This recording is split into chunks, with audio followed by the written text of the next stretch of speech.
रामू एक छोटे से गांव में पैदा हुआ था। उसका घर मिट्टी का था, छत से बारिश का पानी टपकता था और खाने के लिए अक्सर सिर्फ सूखी रोटी और नमक ही होता था। उसके पिता एक खेत में मजदूरी करते थे और माँ दूसरों के घरों में काम करके घर चलाती थी। गरीबी रामू के बचपन की सबसे करीबी साथी थी, लेकिन उसके सपने बहुत बड़े थे।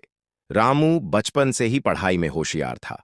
वह गांव के सरकारी स्कूल में जाता था, जहां न तो ठीक से किताबें थीं और न ही पढ़ाने के लिए पूरे शिक्षक।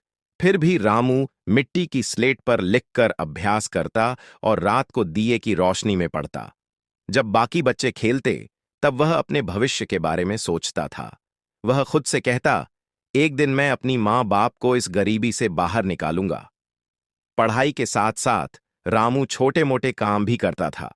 कभी वह चाय की दुकान पर बर्तन धोता, तो कभी सब्जी मंडी में बोरे उठाता। उसके हाथों में छाले पड़ जाते, लेकिन उसने कभी हार नहीं मानी। लोग उसका मजाक उड़ाते और कहते, गरीब का बच्चा है, ज्यादा सपने मत देख। ये बातें उसे तोड़ने की बजाय और मजबूत बना देती थीं। 10वीं पास करने के बाद पैसों की कमी के कारण उसकी पढ़ाई रुकने वाली थी। उसी समय उसने शहर जाने का फैसला किया। मां की आंखों में आंसू थे, लेकिन बेटे की हिम्मत देखकर उसने उसे आशीर्वाद दिया।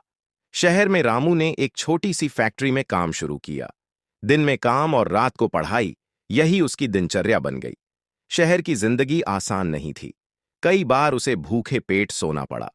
एक बार तो फैक्ट्री बंद हो गई और वह बेरोजगार हो गया।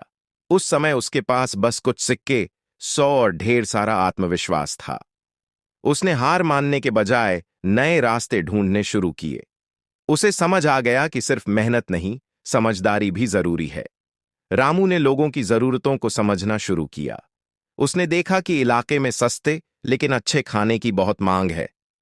उसने थोड़े से पैसे उधार लेकर एक छोटा सा ठेला लगाया और सादा साफ खाना बेचने लगा। शुरुआत में ग्राहक कम आए, लेकिन रामू ने गुणवत्ता से समझौता नहीं किया। धीरे धीरे लोग उसके खाने के स्वाद और ईमानदारी के दीवाने हो गए। कुछ सालों में उसका एक ठेला कई ठेलों में बदल गया।